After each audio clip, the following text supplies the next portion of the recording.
сонсогчдээ та бүхнийхээ энэ өдрийн амгалан айлтгыг ярих өнцөг манай нэвтрүүлгийн ээлж дугаар үгээр эхэлж байна. Ингээд би энэ удаагийнхаа зочныг та бүхэндээ танилцуулъя. Ноён даваа сүрэн агаарын бохирдлыг бууруулах үндэсний хорооны ажлын албаны дарга иймэрхэн байна. За бидний урилгыг хүлээж авч манай студид ирсэн танд баярлалаа. Баярлалаа. Тэгээ өнөөдөр даваа сүрэн дарга бүтээрийн ярилцах сэдв энд байна. Агаарын бохирдлыг хэрхэн бууруулах вэ гэсэн ийм сэдвээр ярилцах нэ. За тэгээ хоёулаа ярилцлаганд орё. За энэ танай үндэсний хороо саяхан байгуулагдсан. Чинь хэдэн сард вэ? Өнгөрсөн оны 12 сарын 18-нд. За тэгвэл нэг 3 сар, за 4 сар орчимд болж байгаа юм байна те. За энэ тань мэдгүй асуултаас эхлэе. Энийг одоо энэ хороог байгуулах энэ урд нь байж байгаа нэг татан буугч шинээр дахиад байгуулагдсан байдаг. За дахин байгуулах шалтгаан юу болов? Ямар бүтц бүрэлдэхүүнтэй та бүхэн ажиллаж эхлэв тийм ээ? Энийн урд нөгөө байгаль орчны сайд одоо таны үндэсний хорооны дарга одон туяа манай нэвтрүүлэгт орохдоо энэ нөгөө төсөв батлагдсны дараа ингэж манай хороо байгуулагдсан учраас төсөв мөнгөний айгүй хүндрэлтэй ажиллахад айгүй хэцүү байна гэсэн юм ярьжсэн. Тийм тэгэхээр эндээс одоо хоёул ярилцлага эхлэв.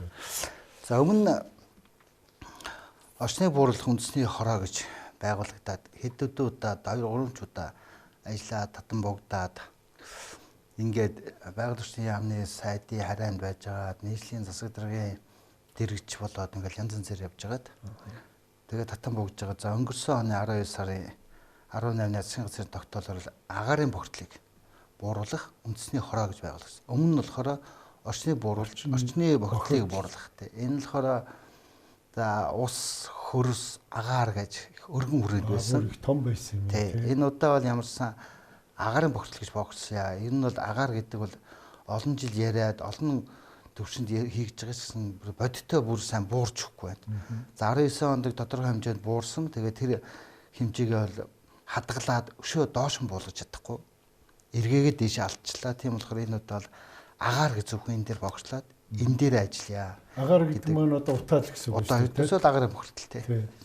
Тэгээ ийм зорилготойгоор өнгөрсөн онд бид нар байгуулагдсан. За яг төсмийн хувьд бол байгаль орчны сайд, байгаль орчин уур амьсгалын яамны сайдын багцад байгаа агаарын бохирдлыг бууруулах төсвөр энэ ажлыг хийж санхүүжүүлж ажиллаа гэдэг юм үр чиглэл засгаас өгөөд ажиллаж байгаа. Одоо 9 хүний бүрэлдэхүүнтэй ажиллаж байна.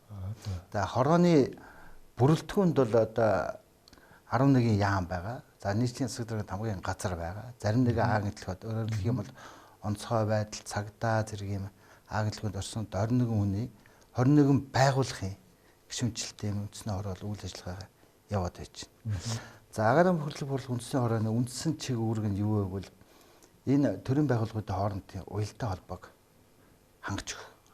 Одоо нэг яам нь ажил төлөвчдөг, нөгөө яам нь болохоор их үс нь хүрхгүй байна гэдэг юм. Жишээлбэл одоо орон сууц зүйлийг тэгэхээр эрчим хүч байхгүй байна гэдэг. Төвийн дулаандаа холбогчноор нь хотон төлөвчгөр дулааны их үсэр байхгүй ч гэдэг юм. Гэтэл нөгөө нэг аж ахуйн нэгжүүч нь тухайн 100-тай хөрөнгө оруулалт хийгээд явхаар хотын төлөвлөгөөнд болохоор буун гэж туучдаг. Эрчим хүч нэгтэр болохоор дулаан хөрөлцөхгүй бид хангаж чадахгүй гэждэг. Ингээд нэг цаасан дээр буурсан төлөвлөгөөнүүд бод ажил болохгүй байна. Тийм болохоор энийг одоо үндэсний хороо хангаж ажил гэдэг нэг төвөр байсан. За хоёр дахь нь болохоор за аж ахуйн нэгж байгууллага төрийн бус байгууллагуудад олон шинэ санаачлалууд байна. Энийг нэгтгэж гаргаж иж бас хооронд нь уялдуулаа ажил хэрэг болох ямар боломж бололцоо байна. Энийг л хангаж ажил гэдэг хоёр дахь үүрэг байна. За гурав дахь үүрэг нь болохоор энэ төрийн байгууллагуудын чиг үүргээр хүлээсэн үүрэг чиглэлд нь хяналт тавьж ирлээ. Тэгвэл төлөвлөжөл оны эцнэг биелсэн биелэгөө хувь тавьчихдаг. Бодит байдлаар агаарын бохирдол буухгүй байна. Энэ дээр үндэсний хороо өөрөө хяналт тавьж ирлээ гэж. Ийм чиглэлтэй бид нар байгуулагдсан. За бид ямарсан байгуулагдаад бол тухайн яамдуудын 2025 оны төлөвлөгөөд төсөвтэйгөө суусан ажлуудыг нь татаж авсан. Тэрнээс мөрөөдлийн жагсаал гаргаад яг уу аль нь танах эх хонд хий гэсэн бэ төсөвтэй юу гэдгийг бид татж аваад энэ дээр нь бид нэгдсэн төлөвлөгөө гаргасан. За хоёр дахь байдал нь бид энэ жил өнгөрсөн ондоос одоо хэрэгжиж эхэлж байгаа аж ахуйн нэгжийн орлогын ардын татрын 1% дүүцэх хэмжээний мөнгийг агарын бохирдолд зарчуул болно гэсэн юм асуулт гарсан. За энэ дээр бид одоо голдон анхаарч одоо агаар мохирлыг бууруулахад аж ахуйн нэгжүүдийн санаачлагыг хэрэгжүүлэхэд одоо төсвийн ямар дэмжлэг үзүүлэх гэдэг дээр бид одоо голдон анхаарал ажиллаж байна. Одоо бидний гол санхүүжлийн асуудал энэ дээр л явж байгаа. Тий, та тэгээд нөгөө 21 хүний бүрэлдэхүүнтэй гэлээ 11 яам за хотын захиргаа ингээ олон байгууллага орд юм байна. Эдгэр чинь нөгөө сайд нар нь орж ийн үү эсвэл бол газрын дарга өөр хэн бийдгийг тийм хүн орж ийн үү? Дандаа сайдд байгаа. Дандаа сайдууд нь. Тэгэхээр таны бүрэн эрх бол одоо аль нэг сайдыг дуудаж ирээд үүрэг даалгаварч гэдэг юм уу чадах нэ та тийм эрхтэй хүн үү? За би бол ажлын албанд дарга. Тэгэхээр үндэсний хорооны дарга маань л байгаль орчин уурын амьсгалын өөрчлөлт яамны сайд одон төвийн сайд байгаа. Би бол ямарсан үндэсний хорооны галтгойг хариуцаад өдөртмийн үйл ажиллагааг хангах, гарсан шийдвэрийг хэрэгжүүлэх ийм чиглэлтэй ажлын албанд дарга. Тэгвэл одон төвийн сайд тийм ирэх байна. Одоо та нарын төлөвлөсөн ажлыг сайдтай уламжлангууд нь хой төр хот байгуулалтын сайдын наашир ийм бид нар төлөвлөсөж хийх ёстой ч гэдэг юм уу тэгж үүрэг даалгавар өгөх хэрэгтэй юм. Засгийн газраас өгсөн үндэсний хорооны өөрөх ирэх үүргэн дээр нь тийм байгаа. Хяналт 50 хэрэгжүүлэлтийн болж үлж тий. Тэгэхгүй нөгөө сайдууч адилхан зэндатай учраас чи юм бэ ч гэдэг юм уус жоохон их юм гарах болов гэж би бодохгүй юу. Тэгээд бохоо ямар ч хорон дээр тийм үүрэг чиглэгдсэн байх тий. Энэ хагас өдөр болгоныг хотын захиргаан дээр ч юм уу нэг хорл болж штэ тий. Улаанбаатар хотын за ямар нэртэй ч үлээ. Тэн дээр чинь ганц энэ агаарын бохирдол биш бас энэ Улаанбаатар хотын имийг яриад яваад байх шиг байна тийм үү? Та тэнд сууж байгаа юу те? Тийм, тэн дээр ердөөсөө тэр хоёр үндсэн чиглэлтэй байгаа. Нэг нь болохоор агаарын бохирдлыг бууруулах тэр. Хоёрт нь төгжрлийг шийдэх тэр. Энэ Улаанбаатар. Тэгээ төгжрөл шийднэ гэдэг нь эргээгээл бас л нэг агаарын бохирдол бууруулахад л бас нэг л арга хэмжээл болчиход байж байгаа. Тэрийг бол ерөнхий сайд одоо өөрөө ахалдгүй мэхэд ямарсан тэр хурлыг өдөртөө сонсоод тэнд үүрэг даалгаврыг яваад илээ тий. Тэгж байгаа. Тэгээ хагас өдөр ерөнхийдөө гаргаа шийдлүүдэд танилцуулаад за тэгээд тэр нь боломжтой бол 3 дахь засгийн хурлаар оруулаад баталгаажуулж энэ нэр нь тэр шуурхай их үр дүнтэй явагдаж байгаа. 5 дахь хагас өдөр танилцуулагдаад тэгээд тэрнээс гарсан шийдвэрүүд нь бол дараагийн 3 дахь өдрийн засгийн хурлаар ороод нэгэд явж байгаа. За жишээлбэл танай одоо чиглэлээр агаарын бохирдол бууруулах чиглэлээр тэр юун дээр ямар ажил танилцуулагдаад одоо ямар шийдвэрүүд гараад ямар үр дүнд өрсөн тийм ажил байна уу? За одоо бид нар манай үндэсний хорооны ажлын алба байгаль орчин уурын амьсгалын өөрчлөлтийн яам бол хамтраад томоохон уурын зуугуудын одоо галгааг өөрчлөх ийм үүрэг чиглэл бид нар ажлаа хуваарлаж авсан байна. За нийслэлийн салбарын тамгын газар нь айл өрхийнхөө асуудыг шийдэе. За ажлын ар байгаль орчин уурын амьсгалын өөрчлөлтийн яам бол томоохон зуухнуудын асуудлыг шийдэе гэдэг. За энийг бол бид нар ямарсан ерөнхий сайдын шуургаатай танилцуулаад за нийслэл маань ийм ажил хийж байгаа, хороо маань ийм ажил хийж байгаа гэдгийг бид танилцуулсан. За бидний зуухнууд дээр бид бол тэндээс авсан үүрэг чиглэлийн дагуу нэлээдгүй судалгаа хийсэн. Бид хамгийн ихний хийсэн ажил бол бид өнөөдөр одоо энэ ажиллаж байгаа 100 хүнтэй маань ер нь байр байдал ямар байна гэдгийг бид шинжилгээ ухааны техникийн их сургуулийн эрдэмтэн багш нарт бид санал тавиад бүх 100 хүнүүд дээр бид үнэлгээ хийлгэсэн. Тий, эхлээд хоёулаа тэр 100 хүнүүд одоо ямар яах гэж одоо тэр 100 хүнүүд ажиллаад байгаа тухай эхлээд үзэгчтэй хэлчихье. Тэгээд тий ямар учраас тэр 100 хүнүүд ажиллаад байгаа юм бэ? За 100 маань өөрөө бид нар 3 төрөл ангилж үзэж байгаа. Нэг нь болохоор 15-аас 100 кВт уран зуух гэдэг. Энэ болохоор өөртөө дулаан үйлдвэрлээд өөрийнхөө үйл ажиллагаанд хэрэгэлдэг. Өөрөөр хэлэх юм бол одоо гэр ороод байгаа автоцрын газар байж байна, дэлгүүр байна. За усан дордог газар байна, нийтийн байр байна. Нэг юм хэсэг байна. За хоёр дахь нь болохоор 100 кВт-аас дээш хүчин чадалтай уран зуухад бол сургууль, цэцэрлэг, хороо, цагдаа эднийг халаадаг. Өөрөөр хэлэх юм бол өөрөө дулаан үйлдвэрлээд тэрийгэ зарж ийм бизнес шинжилгээ. За гурав дахь нь болохоор уур үйлдвэрлэл гэхээр одоо махны үйлдвэр, барилгын материалын үйлдвэр болохоор өөрсдийнхөө үйл ажиллагаанд хэрэглэхэд бол 100-аас дээш кВт-ийн уран зуухтай. Энэ ихтэй улирлын чанартай. За барилгын материалын бол зундаа ажилдаг. За мах үлдэнгийнх нь бол өвөл зөнгөө ажилдаг ч юм уу. Нэг ийм 3 төрлийн юмд цуухад бол нөгөө эхний слайд чинь тэр үлээ. Биш үү? Үгүй тэр чинь болохоор ногоон бүс. За заачлаараа. За тэгээд тэр үгдийг та судалгааг нь аваад та бүхэн тэр дээр ажиллаад ямар дүгнэлтэн төрөв? За эхний ээлжинд бид нар бол шинжлэх ухааны техникийн их сургуулийн багш эрдэнэтээс гарсан судалгаагаар бол эдгээр зуухнууд бол одоо эх жил бидний хэрэглэх эрдэс 5 толгоогоос нийлүүлэх нүүрсийг бол энэ зуухнууд бол түлжүүл дийлэхгүй нэ. Өөрөөр хэлэх юм бол одоо эдгээр маань 6200-аас 6500 ккал гарах илчлэгтэй нүүрсийг бол түлхэх юм бол хэвийн горб нь алдагдаад магадгүй өвөл тэр зуухан бол халаалтаа өгч чадахгүй хөлдөгч юм эрсдэлтэй байна. Тийм болохоор энэ зууханд бол ийм түлшил хэрэгэл болохгүй гэдэг том юм дүгнэлт гаргуулж авсан. Тэгэхээр бид нар дэндүү халуудаад байгаа мó эсвэл дулаан нүрэхгүй байгаа мó? Ердөөсөө тэр зуухныхаа хүчин чадал нь өөрөө тэр зориулт нь болохоор эрчим хүчний нүүрс дэндүү их юм хийх хэрэгтэй баг илчлэгтэй нүүрс багнуур их юм уу налаах их юм уу тийм зориулттай. Зарим зуух бүр 40 жилч болсон зуух байна. За. Өөрчлөлт хийгдээгүй. Тэгэхээр уул ширийн мэдээ нь хайлтчин ч гэдэг юм ийм асуудал байдаг л. За тэгээд эдгээр дээрээ бид нар нэг шийдэл гаргах нэг асуудал гаргаад байгаа юм. За хоёрдугаар гэх юм бол бас энэ бид нар том зуухнуудынхаа асуудал дээр шийдэхэд эрчим хүчээр бид нар шийдвэл ямар вэ гэж Улаанбаатар цахилгаан түгээнээс бид нар тодруулга авсан. За Улаанбаатар хотын нэг тодорхой нэг 18 зуухан дээр та нар эрчим хүчээр шийдэл гаргах боломжтой байна. Илүү тэр 106 зуухан чинь илүү өөр газар тул бид нар эрчим хүчээр түгээх боломжгүй гэдэг эрчим хүч яамнаас тийм гаргаж ирсэн. За багш нар маань бид нар үзвэл эрдэнэт маань гаргаж ирээд та нар бол зайлшгүй 46 байршилд байгаа зуухыг бол өөрчлөө. Энэ 46 байршилд байгаа зуухнууд маань Улаанбаатар хотын агаарт бол хортой утаа маш ихээр ялруулж нийлүүлж гэх юм уу те. Ийм асуудал байж байна. Тэрнээс жаргалан тосгонд байгаа, биод байгаа, шуунд байгаа, налаат байгаа ч юм бол харьцангуй гайгүй байна. Эхний ээлжинд та нар хөрөнгө санхүүгээрээ энэ 46-ыг шийдэгдэг. Бас нэг юм гаргаж ирж байгаа. Үүчлээрээ тэр нийт Улаанбаатар хотын хэмжээгээр 106 тийм зуух байгаа юм уу? Том жижиг бүгд нийлээд? Үгүй 100-аас дээш бол яг өнөөдөр бидний гарсан бол 106 байгаа. Энээс гадна дахиад бас 94 болохоор уур үйлдвэрлэгчд. Өөрөөр хэлэх нийт рүү хэлдэг нэг балган материалын өвөлтөй ажиллахгүй зундаа ажилдаг. За махных, ясных ч гэдэг юм уу хүнсний үйлдвэрийг болохоор бас ер нь бол 200 байгаа юм байна. Том оврыг шүү дээ тийм ээ. За уучлаарай би таны ингээд таслаад байна уучлаарай. За тэгээд багш нарын гэсэн гэлээ.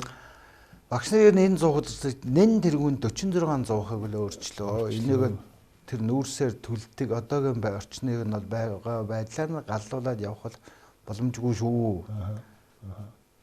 Гэдэг ийм бид нар зөвлөгөө гаргаж ирсэн. За тэгээд та бүхэн энэ дээр ямар ажил хийж байна? За бид нар 46 зууган дээр бид нар 3 ангилалд үзэж байна. За нэгдүгтээр нь бид нар зарим нэг нь бол бид нар соронцоо орны бойлороор хангаж болохыг. Энэ болохоор эрчим хүч өгж болох цэг дээрээ эрчим хүч одоо хангаж чадах. Одоо Улаанбаатар эрчим хүчний дутагдaltaй гэдэг байгаа шүү дээ тийм ээ. Ингээд Улаанбаатар цахилгаан түгээгээс гаргасан нэг 18 байршил дээр бид нар энэ дээр 18 зуух байгаа. Энэ дээр бид нар болохоор цахилгаан соронцон бойлоор тавьж үзье. Heat pump гэдэг одоо нэг дулааны насаас гэж мөн ялгаагүй цахилгаан ажид юм байна. Энийг бид нар гаргаж ирэх гэж байгаа. За гурав дахь нь болохоор бид нар газар халаах гэдэг юм байна. Газар халаах дээр бид нар тооцоол гаргаж үзэж байна. За тухайн байшингийн дулаалгаас шалтгаад дулаан алдагдлаас шалтгаалаад зарцуулт нь өөр байд юм байна. За жишээлбэл одоо бид нар гэсэн мэдээгээр бол Эрдэнэтэд нэг сургуулийг шилжүүлсэн байна. Бид нар Эрдэнэтийн тэр сургуулийн өмнө түүхийн нөрс төлж яхад ямар мөнгө гаргаж ирсэн. Одоо газ руу шилжүүлээд хэдэн хувь гарч ирэхэд 3.1 дахин гэдэг гарч ирж байна. Өссөн байна тийм. За онцгой байдлын ерөнхий газраас бид нар бас лавлгаа авсан. Тэдний одоо 2-3 байршлах 100% нь бол газ руу шилжүүлсэн байна. Тэгээ энийхийг үзсэн ч юм бол 75% л өссөн байна. Өмнө түүхийн нөрснөөс газ руу шилжүүлэх.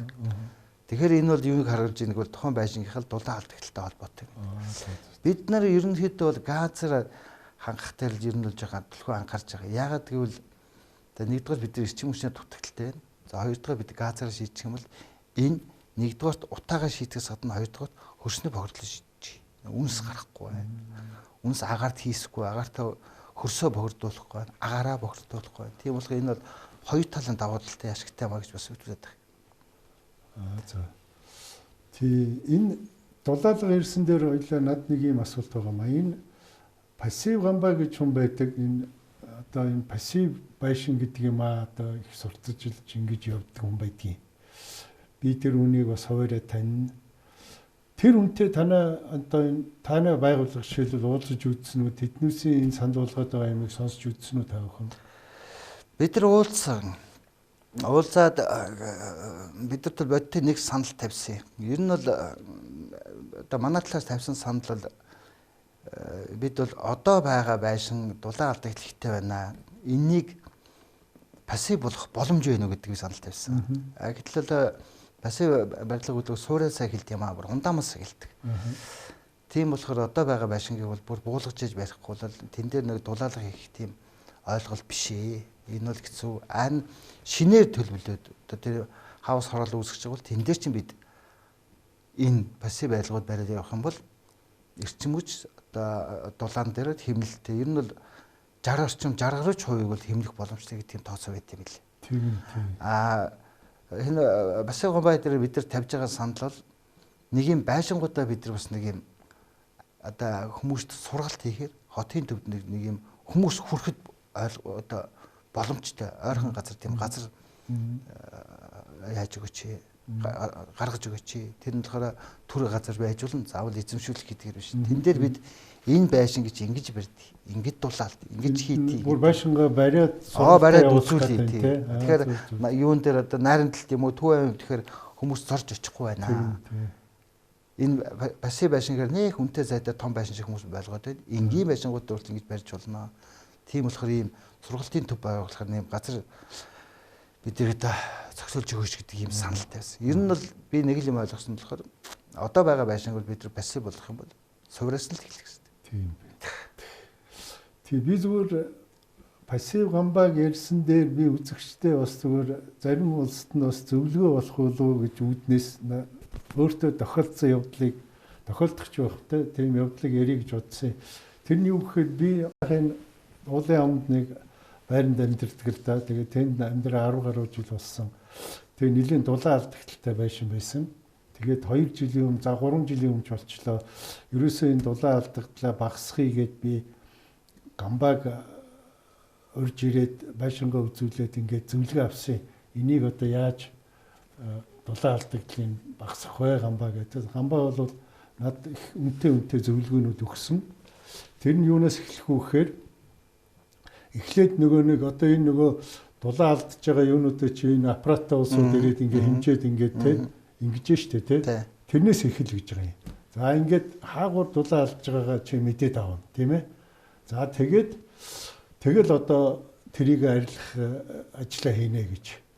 Тэгээд бид чинь тэр байшингаа бүр сулж жагаад бүр нүцгэлж жагаад эхлээд тэр улсуудаар хэмжүүлээд нөгөө манайх бол жишээлбэл цонхны амлага за тэр хоёр давхар цонх энэ төрөөр за тэр нөгөө яг нөгөө давхар хоорондын одоо тэр заац гэдэг нь юу гэдэг тэр мэрэгөр аягүй их дулаан алдж исэн байлээ.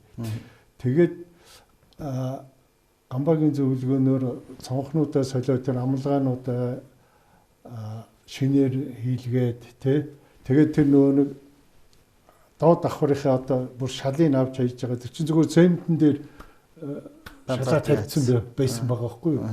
Тэнд нь бас 10 хэдтэй хөөс өнтер тавиад ингээд манайх яг хөө зардал бол нэлээд гарсан л да.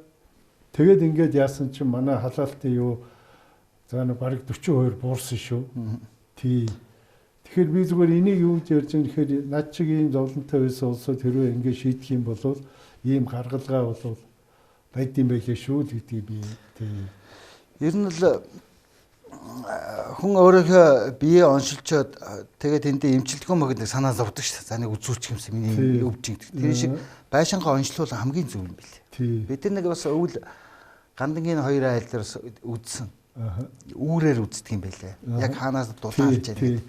Тэгээд бид айлдууд нь хэлсэн. За энэ эндээсээ танах алдчихэ наа. Эндээсээ яваа. Ер нь бол орлого гэдэг бол зөвхөн орж ирэхийг биш. зарлагаа хэмжиж орлого орчиж байгаа шүү дээ, тийм ээ. Тийм шүү. Тийм болохоор эн чинь дулаан алдагдлыг чинь багасгачих юм бол 60% нь бол хэмнэгдээд ороод ирэх юм. Та өнөөдөр 1 сая төгрөг гаргасан бол эн чинь тэгээд 1 жил 2 жилдээ буцаагаад гэж 2 сая болоод ороод ирчих юм аа. Гаднаас ирж байгаа мөнгө л орлого биш ээ. Гаргаж байгаа мөнгө хэмнэх чинь бас орлого юм шүү гэдгийг л иргэд маань ойлгол ингээл дулаалга дээр л их анхаармаар л. Харин тий. Тэгэхээр би одоо ийм зам туулсан гэх юм уу, тийм хүний хувьд би одоо танаа энэ ажлын албанд бас хойсоо юу зөвлөх гээд байна гэхээр энэ дулаалган дээр л одоо та бүхэн яг нь төлш мөш шийддэм байгаа. Тэрний хажуугаар энэ дулаалгын асуудал ялангуяа энэ одоо сургууль цэцэрлэгүүдийг аль болохоор л одоо дулаалгын ажил чинь цуг явах хэрэгтэй болов гэсэн юм миний тий дүгнэлт гэх юм уу, санал гэх юм уу хэлж байгаа шүү тий. За ингээд энэ нөгөө нэг ийм асуулт байгаамаа. Бид нар чи 19 онд шахмал төрөлшөнд анх шилжсэн тийм ээ. Тэгээд нэг 2 3 жил ч байна уу лав ингээ утаа бүр мэдтгүүцээс буурсан. Бараг 50% хөвчлөө статистик энэ төр гараад бид чи баяртай байж байгаад сүүлийн 2 жил энийг буцаага алдчихсан юм аа. Энэ яг юунаас улсан юм бол? За нэгдүгээр тэрдээс хяналт гэж байхгүй байсан. Тийм. Тий. Хяналт байхгүй болохоор чинь нэгдүгээр тал аж ахуйн нэгжүүд маань айл өрх маань ч гэсэн түүхийн нөрс төлдөг болсон байна. Нэг тэгэхээр. Хоёр дахь нь манай үндсэн төрш үйлдвэрж байгаа 5 дахь төршийн маань өөртөө чанар бас алдагдсан байна. За. 5 дахь чанар юу ямар үзүүлэлт нь алдагдчихсан тэр тийм.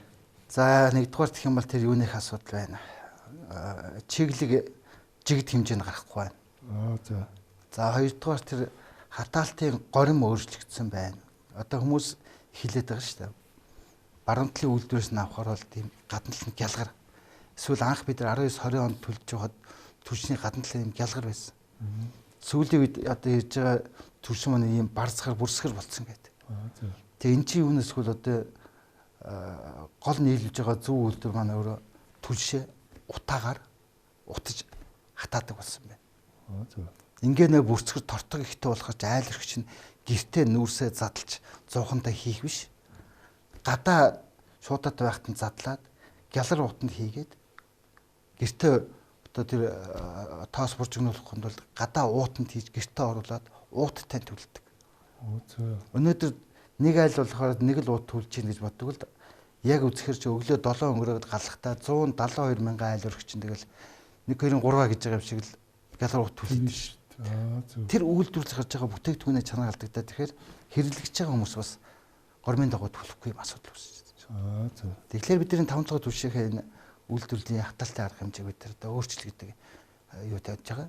Шаардлага тавьж байгаа. Би одоо 2-3 хоногийн өмнө 5 дахь түвшийн захирал ерөнхий технологичтой уулзсан.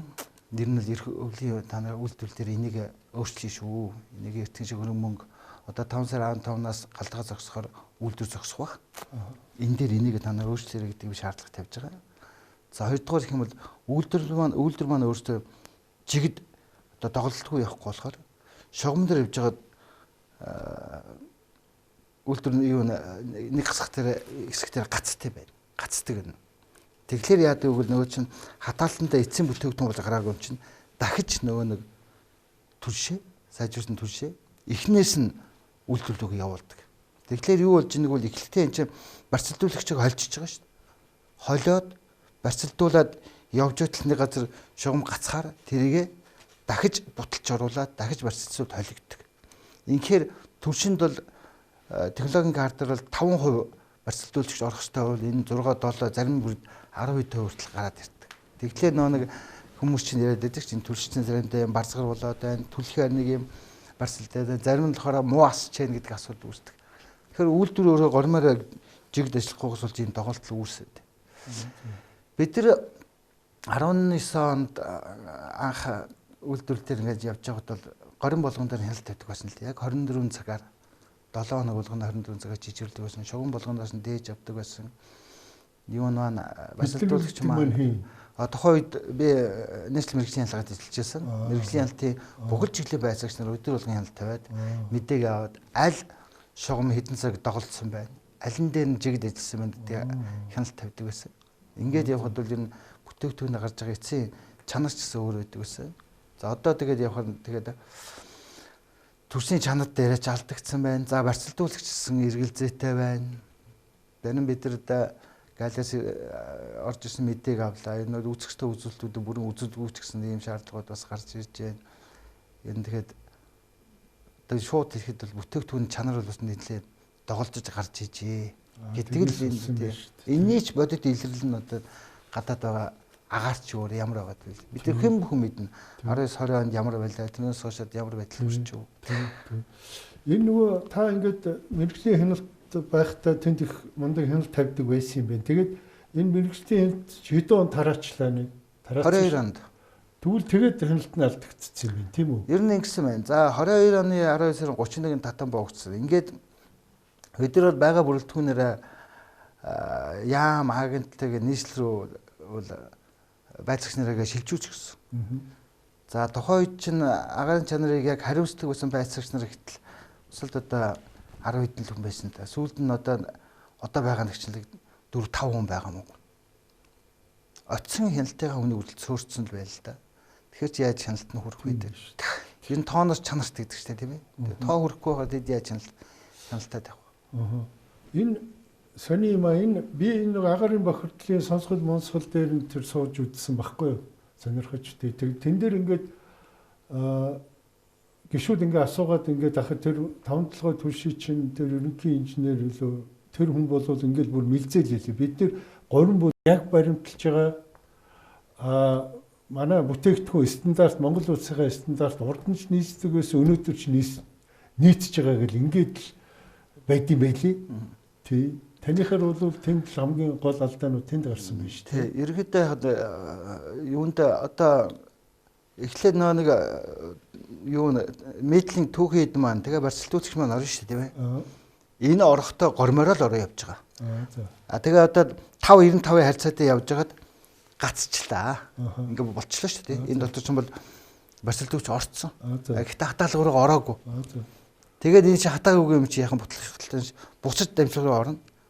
Тэгэхээр яах вэ гэхээр тэр чин тэрүүгээр дахиж явлаа дахиад барьцалуулагч нэмчихдэг.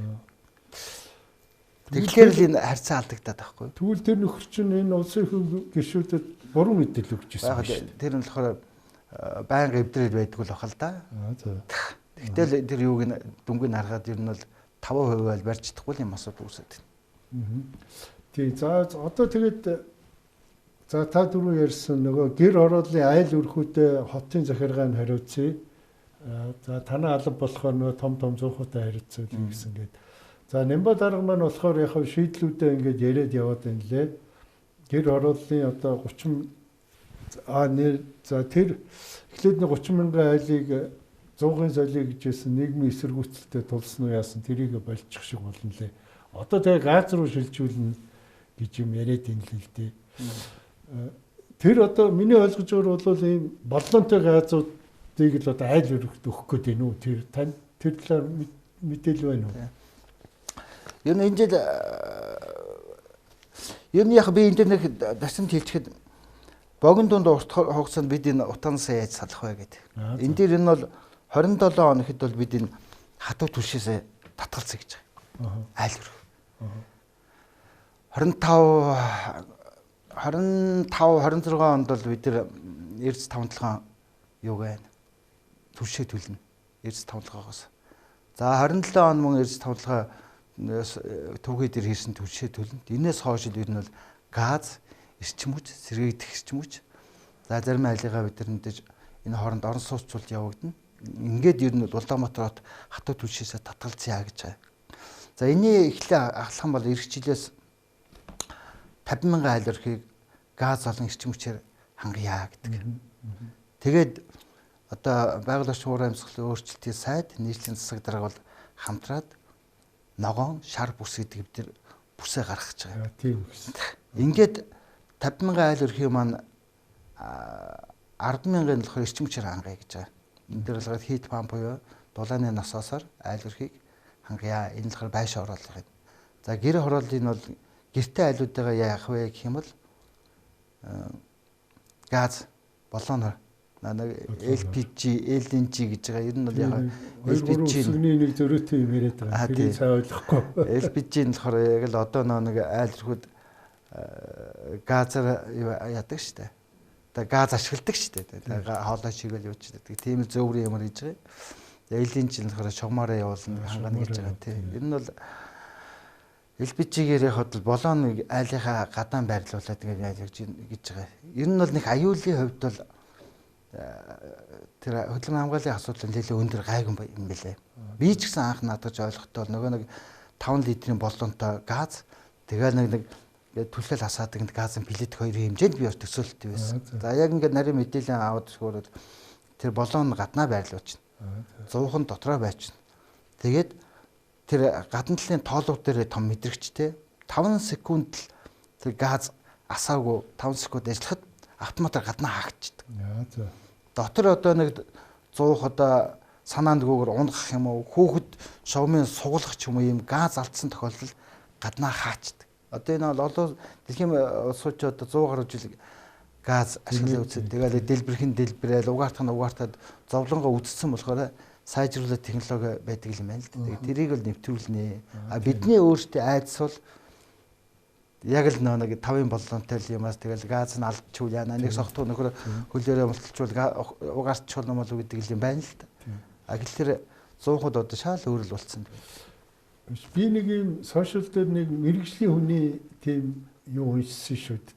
Тэр хүн юугээд зөвлөд вэ гэхээр за газ бол ингээд яг хуу гэр рүү оруулаад ингээд оруулаад ирж болно. Шатахтаа тэр чинь заавал нөгөө нэг гэрт байгаа хүчил төрөгчий чинь дэмжлэгээр асан шүү. Тийм ээ? Өвөл бол айлууд нөө өрхөө бүтээсэн байдаг.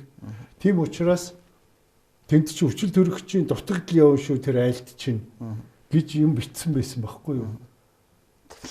Юун дээр сая хотынхан маань бас эрчимчний яамд бас яа санал тавиад судлуулсан л байлаа л дээ. Яг тэрийг үү? Ер нь 100-ыг. За одоо гэрт ер нь бол гэртэл газ ашиглая гэдэг байна шүү. Газ ашиглавал яг газтай тохирсон 100-аар дээр 100-аас солих нэ тийм үү? Одоо ийм 100 гэдэг нэг санал тавьсан билээ. Энэ 100-ыг тавил яг гэрт ямар юу байх вэ? Сөрг үүсвэ. За мэдээж агаарын шатааж бай. Чи гшил үүсч бай. За тэр газ шатаагаад дулаан яваад үлээж байгаа шүү дээ. Яг одоо нэг шиг кондишн шиг. Тэгэхээр энэ бол хуурай шилд өгж байна. Дуу чимээ ийм байна. Гэт энэ сөрөг юмудын гаргаж ирсэн байлээ. Энэ дээр одоо мэдээж сайжруулалтаа өгөөд ингээд явуулах. Яг таны хэлдэг юу байлээ. Би тэр юунаас ирсэн юу нүссэн. За та бас нэг том зоохуудаа газ руу шилжүүлнэ гэж сая ярьлаа зарим юм тийм ээ.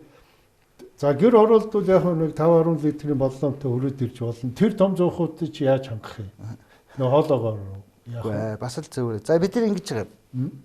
Бид нар зоохнууд дээр үзээд 6 анц шийд бид нар гаргаж үзлээ. Нэгдүгээр нь бид нар газар халаажуулах юм байна.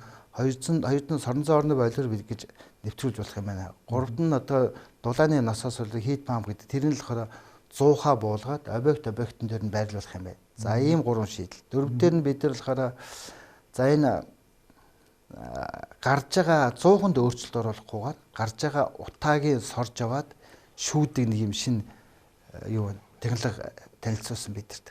За яндангийн дээр нь яндангаас нь тий. За ийм байна. За 5-д нь болохоор 100-ын дотор нь давхар шаталт өгдөг ийм суйрлуулъя.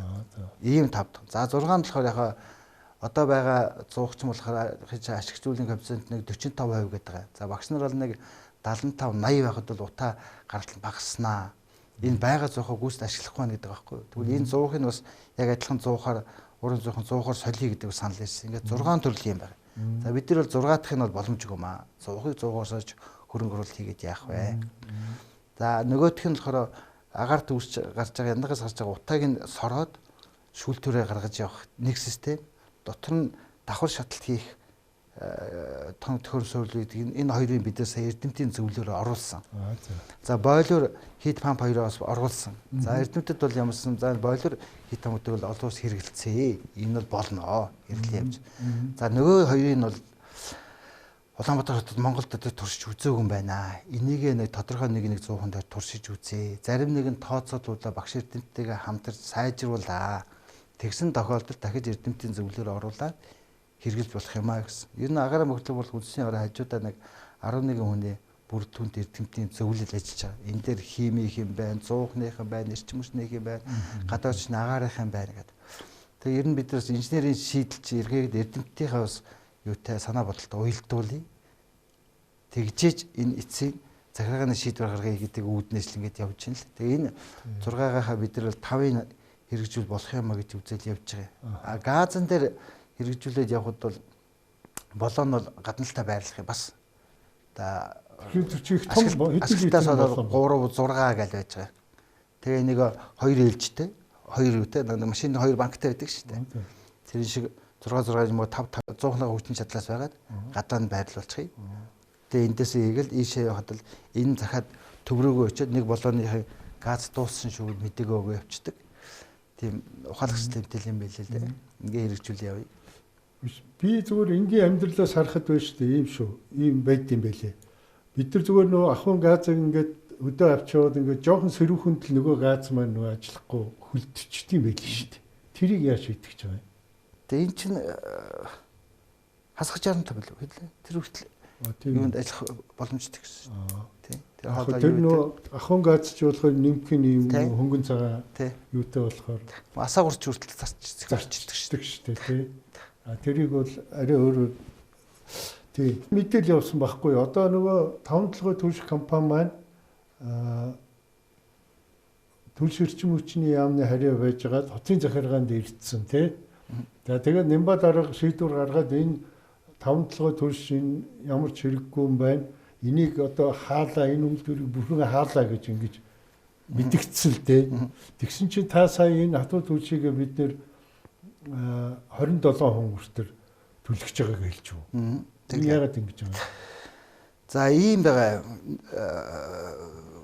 За 2 тонн эргэлзээд яваад 198 мянган айл өрхөө бидний хэсэг оны өмнө явж байсан. За оны дараа яг наривчлаад айл өрхөө тоолохоор 172 мянган айл өрх өнөөдөр хатуу түлж төлж байна гэдэг тоо гарсан. 198 гэдэг нь яаж гарсан бэ гэвэл 5 дахь түлшийн тараасан картууд төлш авах картуудаар гаргасан. Тэгээд тэр нь болохоор зарим нь болохоор айлын хашаанд байсан оюутнууд ч юм уу эсвэл юу ингээд унаас нь цаашаа болохоор картаа цуш авахгүй нөгөө хүмүүст өгчт юм байна л да. Ингээд хит тоо явж байсан. За одоо яг байгаа нь бол 172 мянган айл өрх байна. 172 мянган айл өрхийнхөө бол 50 мянган газ болон цаглаа нь халаачнаа. Үлдэгдэл 122 мянган айл өрх байна. 122 мянган айл өрхийг юугаар шийдэх вэ гэдэг. За юуны МСС энержигээс бол бид нар авч ирсэн мэдлэнгээ бол энэ оны 3 сарын 1-ээс л гэрээнд дуусаад энержи ресурс бол биднээс хойш нийлүүлэх боломжгүй гэж гэрээд дууссан. За 3 сарын 1 хүртэл татсан мэдлэнгээрээ энэ оны галгааныхаа улирлыг бол түлш шигээд айл өрхийг нийлүүлнэ 5 сарын 15 хүртэл. За одоо эх жилийн галгаанд 122 мянган айл өрхөө бид нар юугаар хангах вэ гэвэл эрс 5 толгой тэг давхаргын за эрчим хүчний нүүрсээр угааж баяжуулсан эрчим хүчний нүүрсээр түлшээ хийх гэж. За энэ юу бол үйлдвэр нь бол сая ашиглалтанд орсон эрс 5 толгой дээр. Энэ бол жилд нэг 10 сая нүүрс бол угааж баяжуулах боломжтой гэсэн. За нийслэлийн хэрэгцээний 450-аас 500 мянгаыг бол татаж авна. Үлдэгдэл 9 сая 500 эдэг бол экспорт нь гаргах юм байлээ. Тэгэхээр би юу хэлэх чинь нэг бид бол нэг хүмүүсийн хүсээд байдаг экспорт нь гаргаж байгаа нүүрсийгээ эндээ бас бид сайжруулан түлш хийгээд хэрэглэх юм байна. Тэрнээс угааж орхисон одоо завсрын гэдэг зарим хаягдл гээл одоо яриад байдаг шүү дээ мэдлэнгээ. Тэглэгүүгээр бид бас экспорт нь гарах хэмжээний нүүрсээ бид түлш хийнэ. Ингэж бид нар гаргаж байгаа тэр баяжуулсан маань бид нар урд нь бол кокссон нүүрсэг байсан бол энэ жил бол тэг давхаргын AB гэдэг юм байна. Одоо тэг давхарга гэхээр хамгийн доод түвшинтэй байт юм байна. Би ойлгохдоо бас хамгийн дээдлийнхийг тэг 1 гэдэг юм болов чинь тэг давхаргын доороо юм байна. Одоо бид нар олон жил ухаад ирэхэд тэндээ хүрж байгаа юм байна. Тэр тэг давхаргынхаа ABC нь бас доороос юм байна. AB нь болохоор яг эрчим хүчний юм байна. CD нь болохоор кокс юм байна. Тэгэхээр яг эрчим хүчний тэр нүүрсийг аваад угаагаад бид түлшиндээ хэрэглэнэ. Тэгэхээр ямарсан айл хэрэгтэй яаж байгаа угаар гадагшаа үзүүлж байгаа агрын бохирдсон гайгүй нөлөө үзүүлэх болов гэж хүлээлттэй байгаа. За хоёрдугаарт нөх юм бол нөгөө нэг хэл ам дагуулдаг барьцалдуулагчийн асуудал байгаа. Барьцалдуулагчаа сайжруулах гэж байгаа. Чанарыг өөрчилнө, холцыг нэмэгдүүлнэ. За энэ талаар бол юу нэ 5 дахь төршийн манай шинжилгээ актив ахынтаа хамтраад санамж гэрээ хийсэн тэдэртэй ажиллаж байгаа. За зүгээр шинжилгээ актив дотроо хийм технологи хүрээлэн гэж байгаа. Тэднийхэнтэй одоо хамтарч ажиллаж байгаа. Урдаас одоо түүхий хэдүүдэд татж байгаа. Тэгээд аль түүхий хэд нь нүүрстэйгээ холилдож орох уу? Аль нь агаарт бохирдол хүний эрүүл мэнд учруулахгүй байна. Тэгээд энэ бүхтүүн аль ямар орц хэмжээтэй оруул зогстой вэ гэдэг бүх юмаа гаргаад туршилтаа хийгээд гаргаад тэгээд ямарсан юунийх нь барьцалдуулагчийн чанар бол ямарсан өмнөх төвшнгөөсөө бүр 19 оны төвшнгөөсөө сайжирна гэсэн юм хүлээлттэй байж байна. Гэхдээ энэ эцсийн туршилтын юу бол үр дүн гараагүй байгаа. Тэгэхээр бид ямарсан эх он 25 26 оны цаашлаад 26 27 оныг хоёр өвлийн галгаагаар 5 дахь түлший эрдэс 5 толгой ур хагаас авсан түүхий дээр хийсэн түлшээр бид хангах нэ. 50,000 энэ жил 50,000-ыг бид шилжсэн бол дараа нь бас 50 гэдэг ингээд багасгаал явах юм. Ингээд дуустал нь бидний түлшээрээ зөв. хангалттай. За та яг энэ нэг юу 5 толгой түлш компани дээр нөгөө технологийн хяналтыг хийж исэн хүн байна. Зарим нийгэмд одоо зарим улсууд яриад байна. Энэ энержи ресурс бол зүгээр хогоо өгдөг байсан. Одоо хогдоо бүр хороо өгдөг байсан. Ингээд одоо Улаанбаатарчуудыг одоо бараг санаатаагаар хордуулдаг байсан гэж ийм яриа гараад ирлээ л дээ. Энд дээр та юу хэлэх вэ? Бид нар за ингээ хүний нүдэр бол 19 он бид нар сайжрын төрс хэрэглээд утаа яаж багассан бэ гэдгийг. За бид нар харсан. Эрдэнэтэйгээ бид нар бас хэлдэг. Бас асуужсэн бидний зүйлээрээ. За ингээд хүмүүс ингээд түүхийн нөөцүүдийг эргэтүүлт юм уу гэхээр ийм юм хэлэх нь битэл бодохч хэрэггүй. Түүхийн нөөц түлжсэн үе агаард үүсгэжсэн хороо одоо энэс харьцуулшгүй шүү. Тийм болохоор та нар энийг хэлэх нь битэл бодох шаардлагагүй гэж. Тийм болохоор энэ одоо бид нар тухайн үеийн Улаанбаатарын агарын бүрдлийг бодит хэмжээгээр бууруулсан бол MCS-ийн дээр нийтлэг бол муулах шаардлага бол одоо бид одоо авч хэрэгжилчээд дараагийн шат руугаа орох болохоор өө тэр муугаа өгсөн хогоо өгсөн гэж цөөсөө гэж би бол тэрний ер нь хэсрэг байдаг юм байна. Би хоёрдугаар юм бол энэ 100-ыг бас солино гэдэг хүмүүсийг адталдаг л да. Тэр одоо яаж өхөн л одоо юу аахгүй юу? Зүгээр өх үү, зарах уу гэдэг болохоор 100 солино гэдэг бол хамгийн зөв.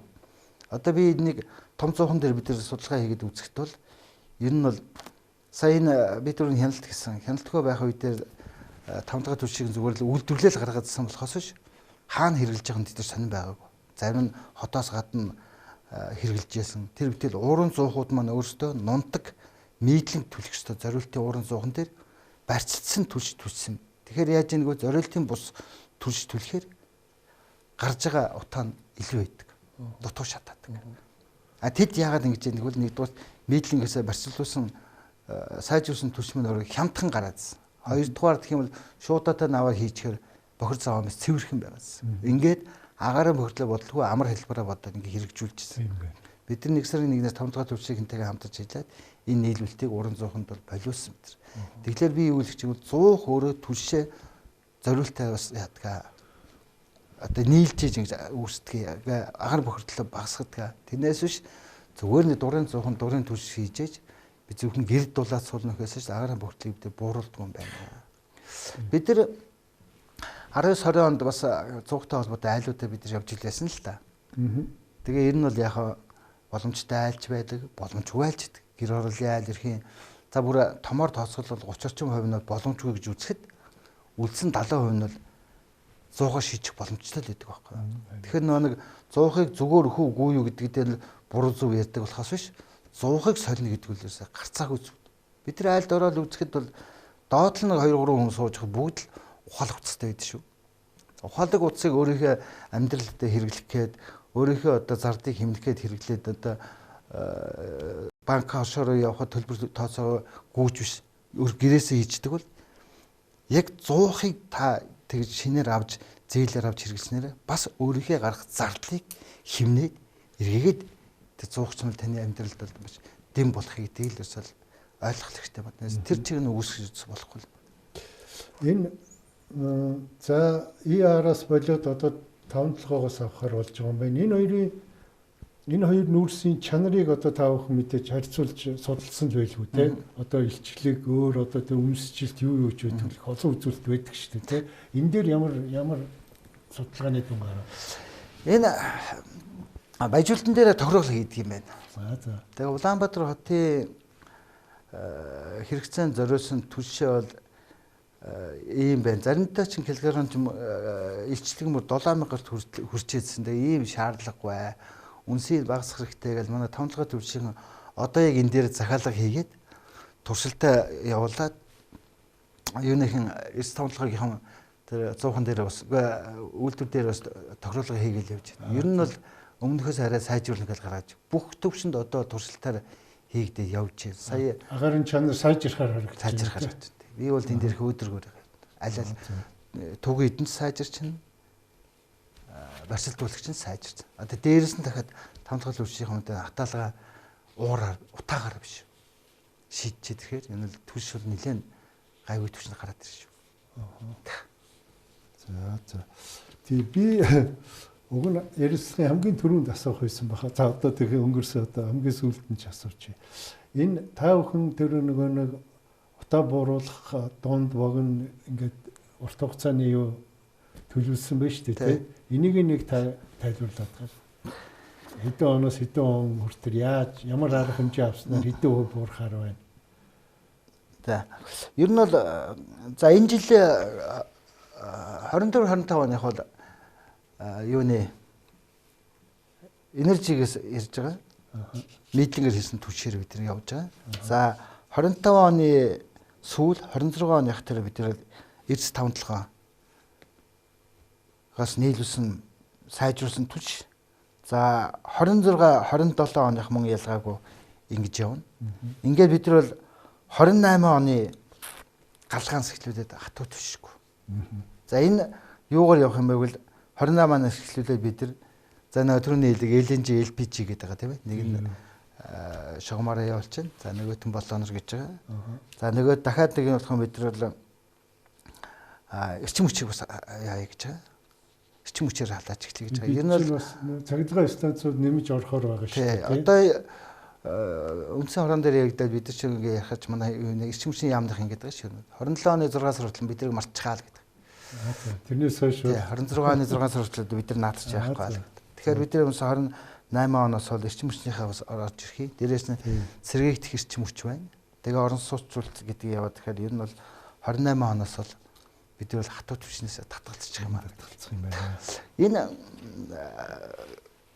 юун дээр л утаа гэхээр ярьж нэг тийм эмшигдэж үзээгүй өвчин шиг хүмүүс нэг чадхалуул гэдэг эргэлзээ байх юм. Би бас энийг л энтэнд яриад сонсож байгаа хүмүүс, харж байгаа хүмүүс гэсэн дэнс нэг сайхан бас л залдаг нөхдүүдийн нэг байна тал гэсэн байдлаар харж байгаа. Гэтэл энэ утаа шийчих надад л их боломжтой санагддаг байхгүй юу? Энэ нийслэлийн маань гаргасан тооцоогоор бол энэ 50,000 айл өрхийг юунаас гаргахад газ руу шилжүүлэхэд бол нийт одоо Улаанбаатар хотын агарын богтын 55.6%-ийг эзэлж байгаа айлын утаа. Эннийхээ 29.6%-ыг бид нар бууруулчихна гэдэг. За бид ямарсан уран цугнуудтайгаа асуулт хийхэд эн чинь бидний хариуцсан уран цугчмаас бас л 20-оос 30 мянган айл өрхтэй дүүцэх хэмжээний нүүрстүүлдэг цугнууд байхгүй юу? Тоон хэдийгээр бага 174 2306 гэх тоон бага сонсогдож байгаа боловч хэрэгэлдэг нүүрсний хэмжээ нь бол 20-30 мянган айл өрхийн нүүрсийг хэрэгэлдэг юм тоо баг. Ингээ бид нар энийг ямарсан газ руу, цахилгаан руу тодорхой хэмжээ шийдвүүлээд ингээд хатуу түвшээс над татгалзуулаад нийслэл маань айл өрхийгээ 50,000 ихээр шийтгэх бид нар нэг 40% нь бол бууруулж бүрэн боломжтой байхгүй. Энэ бол одоо энэ өнгөрсөн 19 сарын галгаанаас 40% бууруулж боломжтой байна. Тэгээ энэний цаана юу байна гэвэл төсөл төрөөс гадна хийх үйл айл эрх маань өөрөө дулаалгаа аж ахуйн нэгжүүдэнд хийчихэд бол 60% хэмж болно гэж байна. Тий. Та өнөөдөр 6 жилдээ нэг 6 тонн нүүрс төлдөг бол та 2.4 тонн нүүрс төлнө. Та 3.6 тонн нүүрс шатааж агаард утаа гаргахгүй нэ. Тэгэхээр энэ бол ерөөсө маш том боломж байгаа байхгүй юу? Ердөөсөө л энэ айл өрх за миний ганц янд юу болох вэ гэж бодлохгүйгээр л бүгд нэг л айл за би ч яндагаа яндч гэлөө цаана 172 айлд тийм л бодол гаргах шүү. Тэгээ минийх юу нөлөөлөх вэ гэх юм бол миний цаана дахиад 172 мянган айл өрх байгаа шүү гэдэг бодол тэгэл ажиллах юм бол энэ утааг л бид буулгачих хамгийн боломжтой. Ердөөсөө одоо хог хаягдл утаа гэдэг бол айл өрхөөсөө л үүсэж байгаа юм чинь төрөө зөвхөн харж төр хийх юм шүү гэж хардлаггүйгээр л айл өрх маань хамтраа хийчих юм бол энийг бид нар бол буулгаад ажиллах бол бүрэн боломжтой. Энэ бол шийдэж болохгүй тийм daаж давхшгүй ажил биш л санагдаад. Тийм. Одоо энийг л энэ гэр хорооллын энэ оршин суугчтай та бүхэн аюул сайн ойлгуулж ядчил одоо гэрээ тэр байшингаа бүгдөө ингээл дулаалахын ач холбогдлын уг нь эхлээ сайн ойлгуулчихвал тийм ээ. Хүн тэгэл мэдээж хэмнэлтэд бодоод мөнгө төгрөг хармаанаасаа гарах мөнгөө бодохорч бас ажиллаж эхлэмээр л санагдаад байгаа юм байна. Энэ бид нар 5-6 сараас эхлүүлээд би бас ингэж бодсон юм аа. Дулаалга гэхээр одоо тэгэл хавардаа дулаалахгүй байх, зундаач хаяа явчих байх, намрал энэ рүүгээ голоод анхаарай даа гэж бодож ирсэн. Тэгээ энэ дулаалдаг дулаалгын талаар санаа зовдөг хүмүүстэй уулзаад нэг ярилцахаар гоо та оройтох чинь одоо энэ хавраас та эхлүүл. Яагаад гэвэл наацхан л гэрээ чинь шалны доор нь юу хийж тийм бэ? Үнсээ гялар хутан дотор ингэж хийж хагаад шалан дараа тавьчих тийм. Энэ бол дулаалгын хэлбэр. За энэ юуны сүүний самаа гэж гэдэг янз бүрийн уутнууд байна шүү дээ. Энийг ч юм бас дулаалга хийж болтгоо. Тэгэхээр энэ материалаа навраас бэлдэх хэрэгтэй. Бид нар нэг дулаалгатай холбоо энэ цуухтай холбоотой дулаал молоолга гэж ярьж байгаад одоо энэ барилга тоглолтын яамны тэрнэр одоо барилга утсан хот байгуулалт орон суулч яам болсон шүү дээ. Барилга тоглолтын яамны тэрнэрийн төмөрхөө дарагт хийчихсэн. Энэ дулаалга чинь бид ч одоо социализмын үед өөрөө өмнө говьд өсдөрсөн юм шиг байна. Социализмын үед цементийн уутыг задлж хайцсан цементийн уутыг холбож гал гэрээ дулаачдаг байсан. Тэр үед ч одоо мөнгө гэж юу байх вэ? Материал гэж юу байх вэ? Гэхдээ дулаална гэдэг сэтгэл байсан баг. Үгүй тэгдэг л байсан гэж. Одоо тэг яагаад болтгүй. Тэгэхээр энэ цаар ч юм уу ямар нэгэн материалаар их юм бол одоо манай ард иргэдмийн энэ хавраас тэрийгэ цуглуулмаар юм шиг. Тэгэл намраа тэ энийг гарын доор материалаар дулааж болоод байгаа. Нэсээс дулаална гэхээр байшин барих юм шиг бодвол дулаалах гэхээр жигтэй хийх мөнгөд даад авшгүй мөнгө аваад зээлэнд ороод ингээл унчих юм шиг л бодоод байгаа юм. Тийм л биш ингээл юм бэл. Гол нь л тэрийг онцлуулах хэрэгтэй байл. Нэг байшин онцлуулахад нэг 60-70 мянга л байт юм байл л. Тэрүүгээр л нэг онцлуулчих.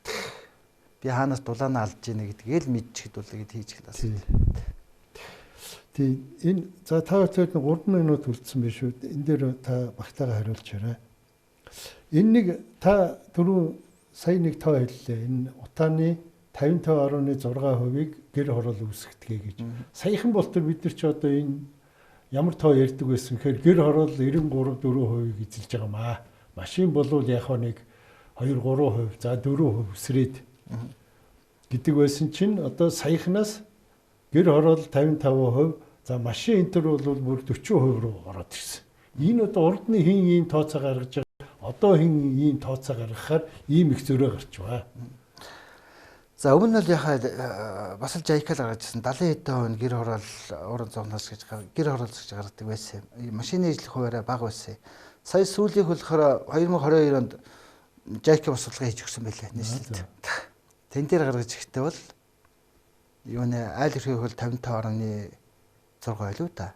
Машиныг 29 за 30 орчим уу. За уурын зоохон одоо бидний хэлээд байгаа яндан хэдэр бол 15.5% гэдэг. Энэ бол зүгээр нэг хотын нэг мэргэжлэн гаргаагүй жайка олуулсан байгууллагаар судлаад гаргаад ирсэн ийм тоо. Урдсан ч гэсэн бас жайка л гаргаж ирсэн. Ясал тооцоолоо гаргаад ингэж яасан. Бид яг тийм хурдан тийм тоонууд их сүрхий ингэж өсрөнгөө өөрчлөгдөж байна. Автомашины тоо нэмэгдэж байна. Автомашины насчил бас өөрчлөгдөж байна. Одоо би ч одоо их алхахтай хүн тэгэл замдагаа алхахад тэгэл бас хэцүү шүү. Алхал гэдэг яг алхахаар бол энэ машины утаач өөр амар байдаг байхгүй. Тэгэхээр автомашин чинь насчилж яг нэмэгдээд. Тийм байна. Тэгвэл би тэр энэ доог хэн гаргадаг байсан бол одоо ягаа ингэж өгөөд бас эргэлзээд ийсэн. Шайка гаргасан бол одоо өмшгөөш яах. Хэлж байгаа нь төрийн байгууллагын ажилтан эрх мэдэлтэн албан тушаалтнууд хэлж байгаа болохоос биш судалгааг нь олж яах олон улсын байгууллага л тий мэрэгжлийн байгууллага гэсэн.